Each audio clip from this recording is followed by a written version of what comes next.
Welcome to a live about Maa Bharavi and a story that I wanted to share because it's the 25th anniversary of the novel written by the lovely Zadie Smith, White Teeth. It was like my introduction to post-colonial English literature, and I loved it so much.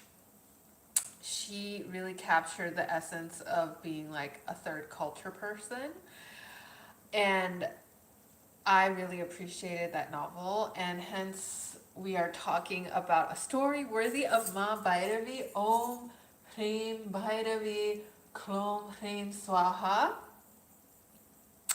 today. It is Tamasic where I am right now, and we are gonna try and understand this energy on YouTube Live. And funnily, I also was calling someone and I was asking them, like, what should I do with this story? Can I tell you? And they're like, no, I don't want to know about it. They're like, I already live in that reality. I don't want to know more about this reality. I said, okay, yeah, fine. I'll just share it on YouTube then. So yeah, it's like sometimes if you don't want to be in that energy, you can say no to it. But then like in the US, like it's just everywhere, like Waffle House. You know, waffles are tamasic. I looked it up today because the story actually starts with me having a dream about eating waffles. I woke up from the dream. I find myself in this town known for yoga and like people having retreats there, learning how to teach yoga and getting certificates, etc. If you know, you know. I'm not going to talk about where it is, but you can write it in the comments. So that in this town, I woke up, I was like, maybe I should go eat waffles. And then I find a place to go get waffles. They're not associated with the chain in the US, but funnily, if you're not in the US, a lot of fights occur inside Waffle House. So then that's like the tamasic energy of like lust and destruction and, you know, making a mark for yourself, which is also very much Maa Bharavi. Like there's a lot of that in the novel White Teeth by Miss Zadie Smith. I also have like a portrait of her. I don't think it's that great, so we'll save it for another time. But yeah, in this story, I go get waffles from this place that sells waffles, and it is not a Western country, okay? So this is kind of like a luxury to eat there. I'm sitting there, and suddenly this guy comes in the store, and he was trying to make himself like seen because I was not trying to engage, and it wasn't like a bar or anything, so he couldn't be like, okay, I'll buy you a drink so then we can start a conversation. He was just trying to make his presence felt by like speaking a lot to the staff. So then the staff was like humoring him because he's like a well-known person in the neighborhood. And so they humor him and he's thinking like, oh, I'm getting the attention I want, so let's try and talk to this tourist, right? So I don't look like the people there. And then so he starts talking to me, and he's like, you know, why are you here? What's your, you know, interest? And then we start actually talking about Ladakh because we could actually go to Ladakh from that resort town. And he was like, yeah, Ladakh's great, and you know, I know people who can go to Ladakh, etc. So then we create like a rapport because he can speak English really well, even though with the staff he was speaking in a different language. And then so we go to this place where they organize tours to go to Ladakh. However, in this case, there weren't enough people to organize a trip, so there was like a minimum, and I was like probably the only person there who wanted to go. So then that didn't work out, but then his friend was like, oh yeah, if you're interested, you can like contact us again. And so like we had that kind of rapport built with like notable people there.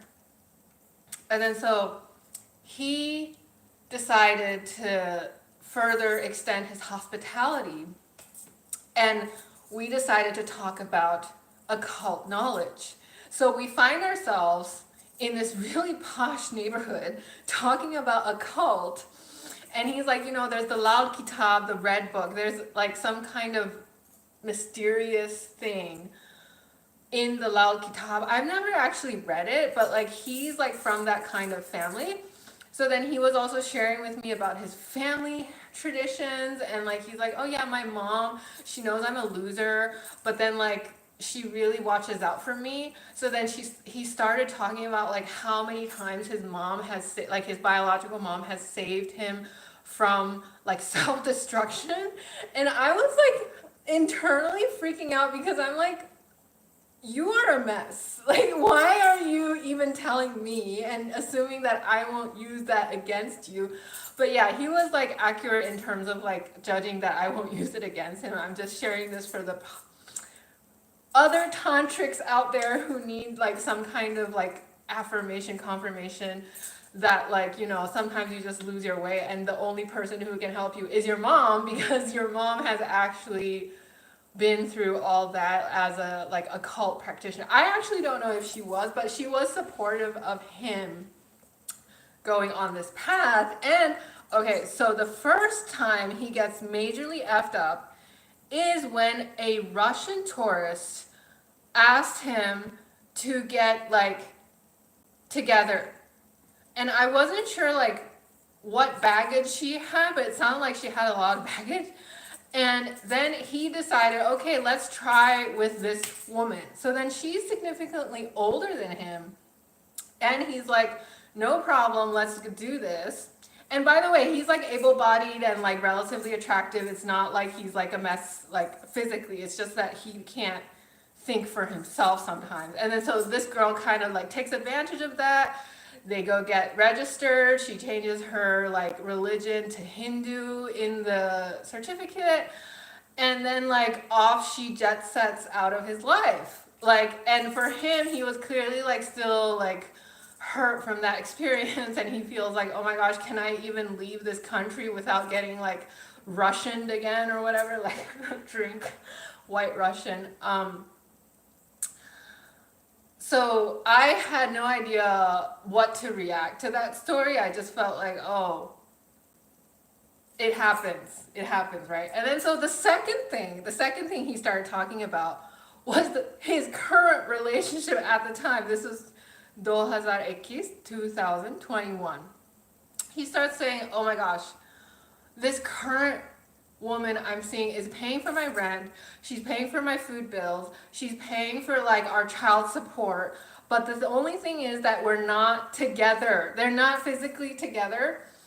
And she's also interested in occult and Tibetan singing bowls, and they go to like fancy like spiritual retreats together. But she decides to take their child away, and he's just like, why am I in this situation again? And he was kind of posing that question to me, and then I'm thinking like, this is like much larger than what is between us. Like, you should take this further if you really think this is important to you. But that did not happen. And I kind of understood later, like today specifically, why it couldn't happen. Because I think he felt like it would cause like a problem for his offspring if he made it like more public about the marital problems he had at the time. So the only thing he could do was like to tell a complete stranger, which was me at the time. And I feel like Maa Bharavi really would understand why everyone was doing what they were doing at the time. And that is also why I wanted to share this story, because that person actually, so this person who got himself into all these different things, even asked me to help him leave those situations. And for me, if I actually had like the ability, I might have like actually intervened, but then like actually in a cult, you're not supposed to do that. Like, unless somebody very specifically writes or tells you those things, it is not recommended to like intervene in like affairs, period. So Jai Maa Bharavi. Om Hrim Bhairavi Klom Hrim Swaha. And if you like tamasic energy, you can chant this mantra. I'm going to read the comments now. Okay. Trevor says hi. Tom says hi. Okay, thanks for listening, guys. Jai Maa Bhairavi.